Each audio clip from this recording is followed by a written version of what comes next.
أسعد الله أوقاتكم سيداتي سادتي أينما كنتم بكل خير، أحييكم وأقدم نشرة أخبار المساء والمسهل بالعناوين. المزارعون المعاقون في مشروع تسنية على قدر الزراعي يتوقعون إنتاج وفير.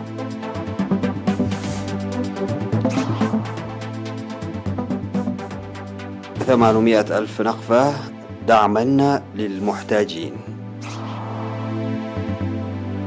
أرمينيا وأذربيجان تتعهدان مجددا الالتزام بهدنة إنسانية.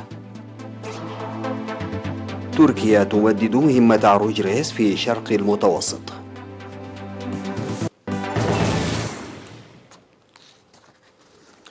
السلام عليكم ورحمة الله. أوضح معاقو الحرب الذين ينمون في مشروع تساني على قدر الزراعي بالانضواء في جمعية أوضحوا أنهم يتوقعون هذه السنة إنتاج محصول وفير، وذكروا بأنهم يقومون بالتنمية الزراعية المروية والمطرية في المشروع منذ سنوات طويلة.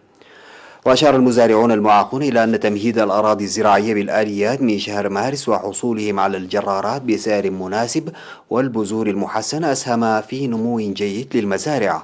وأشاد المزارعون المعاقون بجهود جمعية معاقي الحرب للاستفادة الجيدة من المشروع. وقال مسؤول فرع جمعية معاقي الحرب في مديرية تسنية السيد محمد نور علي سيد إن الجمعية وفي إطار مساعيها لتحسين الحياة المعيشية للمعاقين تم توزيع الأراضي الزراعية للمعاقين المستطيعين للزراعة عام 2012 بالتفاهم مع مشروع تسنية على قدر الزراعي. وذكر تقديم الجمعية ل15 ألف نقفة لكل مزارع لبدء العمل بقرض دون فوائد. ويقوم 54 مزارعا هذه السنة بتنمية 60 هكتارا بالذرة والسمسم والذرة الشامية والخضروات.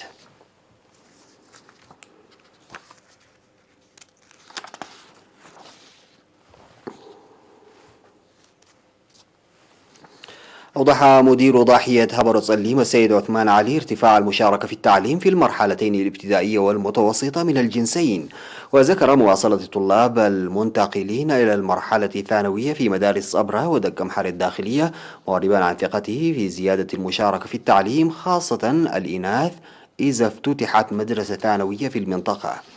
وأشار إلى أن الأنشطة النفيرة التي يقومون بها لحماية التربة وحفظ المياه تسهم في رفع الإنتاج الزراعي، وكذلك تقليل مشكلة المواصلات بنفير صيانة الطرق.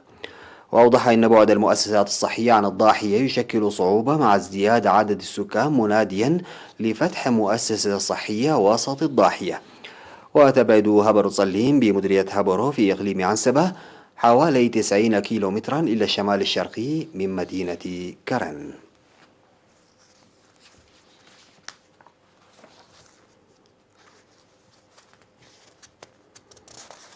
قدم سكان مناطق سمعسم وشكتي وتاخيثة وعد جدة حوالي 800 ألف نقفة دعما للأسر المحتاجة.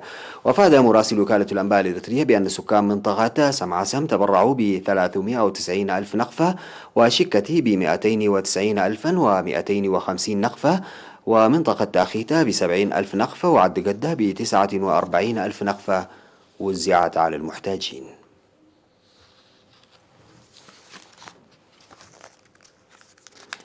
استشهد في 24 من أكتوبر المناضل المعاقل تولد هيموغوس عن عمر بلغ 68 عاما جراء مرض ألم به. التحق المناضل تولد هيموغوس بقوات التحرير الشعبية عام 1975 وعمل بداية في جهاز الإدارة الشعبية، وأصيب عام 1979 بجرح بليغ جعله مقعدا معاقا تحت رعاية وزارة العمل والرعاية الاجتماعية. وقد أوري جثمانه الثرى عصر اليوم 26 من أكتوبر في مقبرة الشهداء بأسمرة. وتعرب وزارة العمل والرعاية الاجتماعية عن بالغ حزنها لاستشهاد المناضل تولد هيموغوس، وتقدم تعازيها الحارة لأسرته ورفاقه وأصدقائه.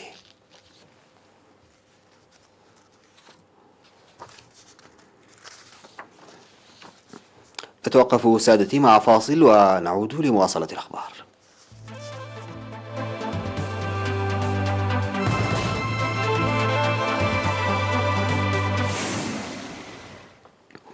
اتفقت أرمينيا وأذربيجان مجددا على التزام هدنة إنسانية في النزاع الدائر في إقليم ناغورني كاراباخ، وتدخل الاثنين حيز التنفيذ وفق ما أعلنت وزارة الخارجية الأمريكية، وذلك بعدما باءت بالفشل محاولات سابقة لوقف المعارك في المنطقة. ومنذ أسابيع يبذل قادة دوليون جهود وساطة لإرساء هدنة في النزاع الذي أوقعت معاركه في الأسابيع الأخيرة نحو 5000 قتيل. وكان قد تم التوصل سابقا إلى هدنة بوساطة فرنسية وأخرى بوساطة روسية، لكنهما لم تصمده.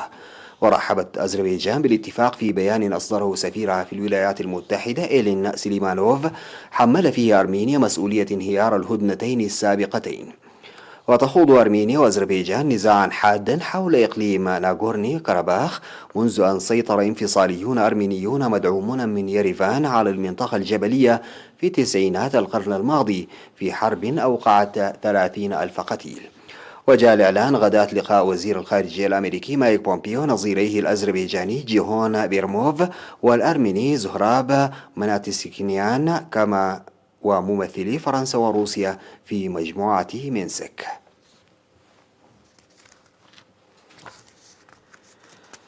مددت تركيا مجددا مهمة سفينة عروج ريس للتنقيب عن الغاز في مياه متنازع عليها في شرق المتوسط في تحد للدعوات الغربية إلى سحبها.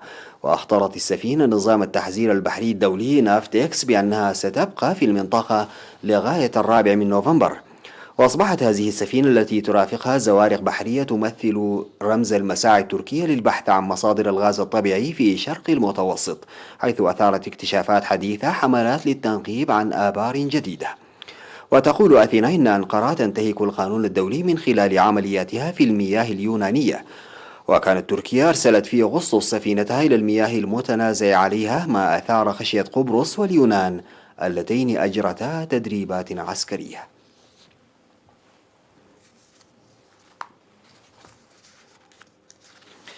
تستمر المفاوضات التجارية لمرحلة ما بعد بريكسيت التي بدأت منذ بين المملكة المتحدة والاتحاد الأوروبي حتى الأربعاء في لندن، ثم تنتقل إلى بروكسل.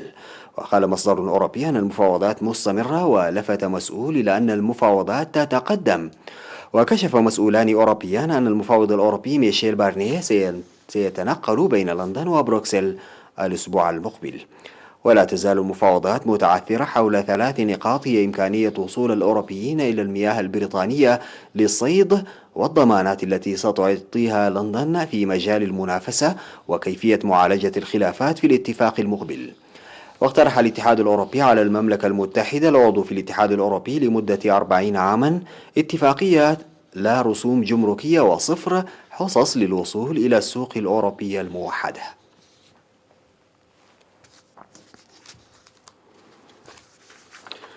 قال الرئيس الكولومبي إيفان دوكي إن قوات الأمن قتلت أحد كبار قادة المتمردين بجيش التحرير الوطني خلال عملية في إقليم الشوكو الساحلي. وأضاف دوكي في لقاء تم بثه مع قادة الشرطة والجيش إن الرجل المعروف باسمه الحركي أوريل كان مسؤولا عن عمليات خطف وقتل نشطاء حقوقيين وأفراد من قوات الأمن وإجبار قُصّر على الانضمام لصفوف جيش التحرير الوطني. ويعد جيش التحرير الوطني أكثر تطرفا من جماعة القوات المسلحة الثورية الكولومبية فارك التي وقعت على اتفاق سلام عام 2016 وأصبحت الآن حزبا سياسيا قانونيا. وكان جيش التحرير الوطني الذي يضم نحو 2000 مقاتل قد بدأ محادثات سلام مع الحكومة السابقة، لكن المفاوضات انهارت بعد تفجير سيارة ملغومة في بوغوتا. انتهت نشرة أخبار المساء قدمتها لحضراتكم من الفضائية الإريترية. شكرا لمتابعتكم، السلام عليكم ورحمة الله تعالى وبركاته.